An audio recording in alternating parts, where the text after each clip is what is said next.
Alrighty guys, so this lighting setup might look a little bit weird, might not be the greatest lighting setup in the world, but the cool thing is that the only light I'm using right now is the new Nanlite Forza 150, and that is it.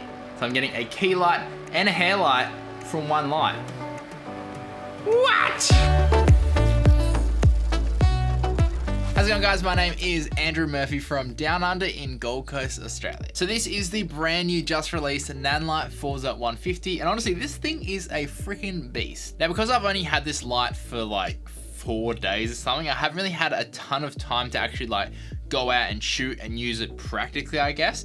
So this is more like a preview rather than a review, more like my first impressions of this light. I actually have a commercial shoot that I'm gonna be using this on tomorrow. So once I have all that footage, then I guess I'll post it up on another video. But if you wanna see kind of like behind the scenes of me using this on set tomorrow and the next few days, be sure to hit up my Instagram because that's where all my behind the scenes content is. So now what makes the Forza 150 so special is that it has the power of a bigger light, but it's been squished into like a freaking tiny little body. Like, I don't know what sort of wizardry goes into this thing, but yeah, it's just, I don't even know. And like, if we compare the Forza 60 to the Forza 150, like it's only fractionally bigger, but it's like literally nearly 3 times the output, which is crazy. And then if we were to compare it to the FS 150, which I know this has like a power source and stuff built in, but same output, much bigger light. So you can kind of see like where it sits in terms of like size. All right, so now a few specs. The Forza 150 is a 170 watt daylight balanced LED cob light,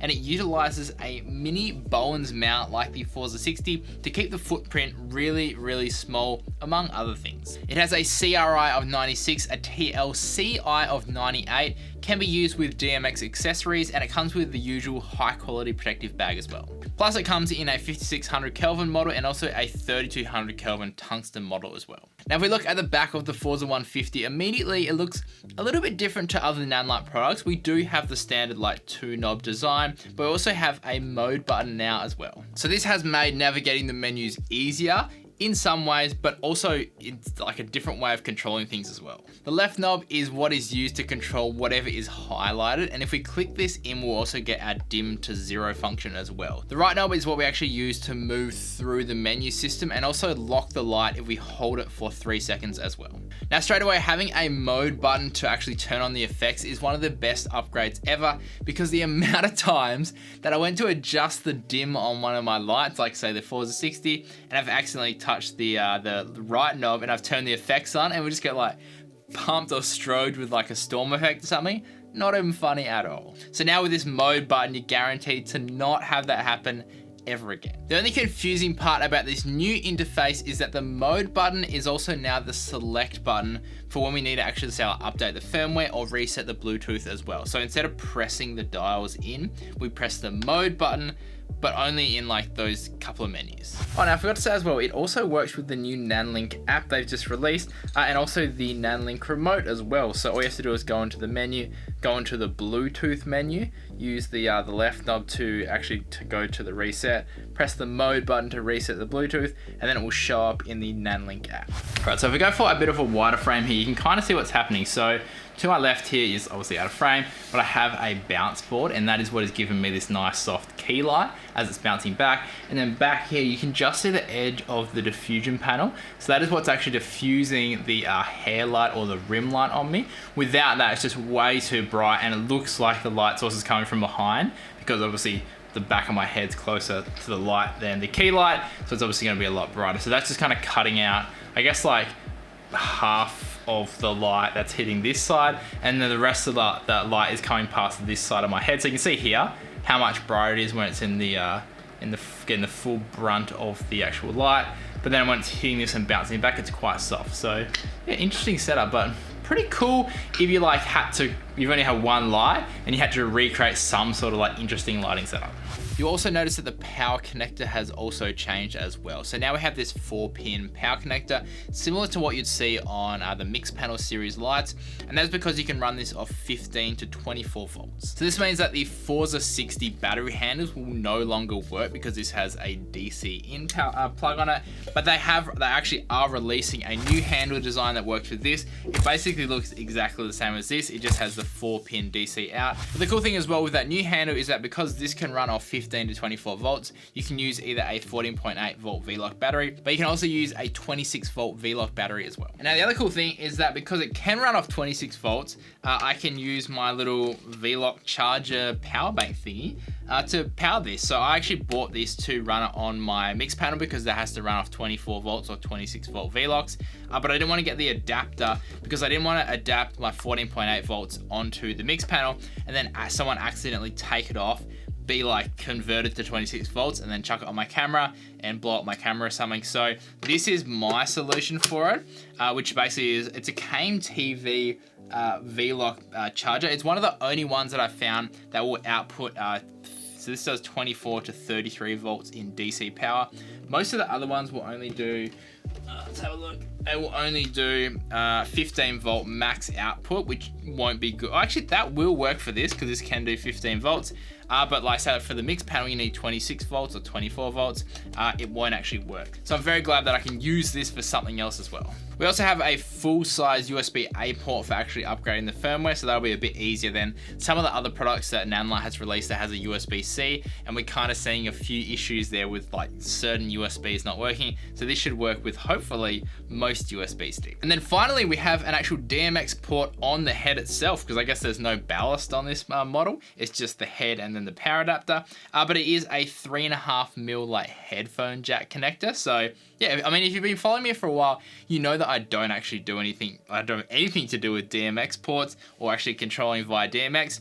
But like, I have so many lights now that can be controlled via DMX, so I think I might have to get some sort of switcher and test out all these different functions and whatnot. Now, one of the best upgrades of this design by far, hands down, I absolutely love this, is this side locking mechanism. So if you own a Forza 60, you know that this side locking mechanism isn't very good. Like, this is tight and I can still kind of move it. Like, it's just because the design is basically like, I'll show you here, it's a flat to flat like connector. It's a surface, it just doesn't hold the light very good. So they've basically taken that, redesigned it, and they've done like, it looks like a W kind of locking mechanism, and this thing works so good. Like, this is, look, I'll just quickly like do this up, and that's pretty much like solid. Like, you basically don't even have to try to do it very tight, and it just stays so solid. So that is honestly one of the best upgrades to this design, and I hope they start implementing that into all their lights moving forward. Now, moving to the front of the light, we do have that new mini Bowens mount that we've seen on the Forza 60 range, and some will say it's a negative, but I think it's actually a positive as well. Like, there isn't really any downside to having a mini Bowens mount. The main thing is that obviously with a mini Bowens mount, you can make the size of the light much smaller because you don't have to put a full-size Bowens mount on the front, and it doesn't actually make any difference because you get an adapter in the kit with it anyway. So if you want to use full-size Bowens, you just put this on and now you've got a full-size Bowens mount. Like, who cares if it's not on the actual device itself? Plus, now because we now have the mini Bowens mount on the Forza 60 and now the Forza 150, it means that we can use the projector mount on something with more power, which is absolutely amazing. I've been waiting to use this on a more powerful light since I got it. And we can also use the FL11 Fresnel lens as well on this, and actually it fits really good. Like, it looks like it was basically made for this. I mean, yeah, like, look how well that fits. It's just like the perfect size for this body. Now, like I was saying, being able to put the Forza 150 onto the projector mount and have more power is just so good, because the amount of times where like I've connected the Forza 60 to it and it's just not quite enough power sometimes, especially with the 19-degree lens, and you have to go quite far back from whatever you're projecting onto. Having that extra power is going to be so good. Now, the first thing that I thought, and I'm assuming you're probably going to think the same thing as well, is that is this projector actually rated to have 170 watts of power going through? And I have been told by the engineers at Nanlite that it is able to handle the extra heat and the extra output from the Forza 150. The main thing to keep in mind, and I'm sure they're going to tell you this anyway, is that when you're using gobos, because there is going to be so much heat and so much extra output, these get extremely hot. So if you are going to use the Forza 150 with the projector mount and gobos, be very, very careful when you're taking these out, because they get extremely hot, like really hot. Alrighty, so now what about the fans and how loud are they? So firstly, we do have the ability to actually turn off the fans. If we do turn them off, but we are limited to 25% of the power, it's about 42 watts of power. But if you have your fans on, honestly, they're not actually that noticeable. Alrighty, so this is the Forza 150 with the fan on.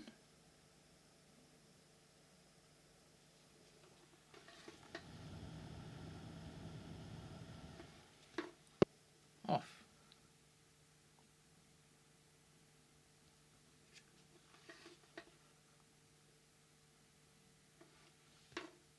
Like, it's so quiet, you basically can't even hear it. Because the Forza 150 is well, it's not even a much larger design, but it's a slightly bigger design than, say, the Forza 60, they're able to fit a bigger fan in here, and that has made a massive difference, because bigger fan means that it doesn't have to spin as fast to get the same amount of heat out. And honestly, when it's on, I thought the fan was off half the time I was using this, because I just couldn't even hear it. Like, it was so quiet. And it is much, much quieter than the Forza 60 when that is on, and a hell of a lot quieter than the FS 150 when this thing's running.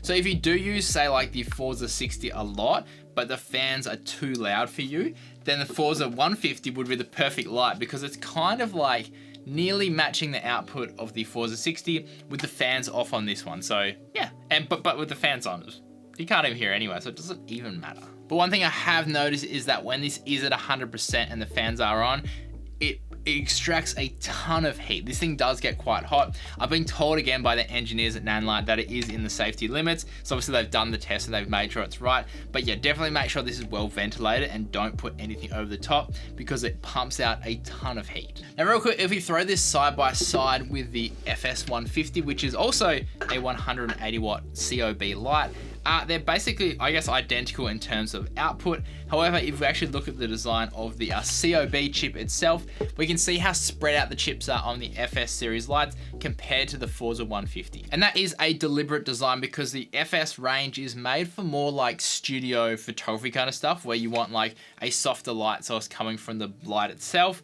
Whereas obviously like the Forza range, or the Forza 150, is meant to just be as compact as possible. So that's why they've crammed so many chips into such a small space. Now, as for price, the Forza 150 is coming in at $499 US, which honestly I was shocked at, because that is really good value considering the output that you're actually getting. And if you compare that to, say, like the Forza 200, which is usually, I think it's about $699 US, like for $200 cheaper, obviously you don't get the ballast design, so it's an all-in-one design like the Forza 60, so you are, I guess, getting rid of that, but you can still run off batteries. Like, I think this is honestly an awesome price, and I think a lot of people are going to get this that love the Forza 60 model but just need a little bit more power. But anyway guys, I hope you enjoyed this first look and my first impressions at the Forza 150. If you did enjoy this video, then consider liking and subscribing to the channel. If you want to see more behind the scenes content of me actually using this, then be sure to check out my Instagram at Andrew Murphy Films, because I post every day behind the scenes content of the commercials that I'm shooting and the equipment that I'm using. And if you have any questions, then be sure to leave them in the comments below. I'll be sure to try answer them as best I can. Otherwise, stay creative and just be you. Have fun.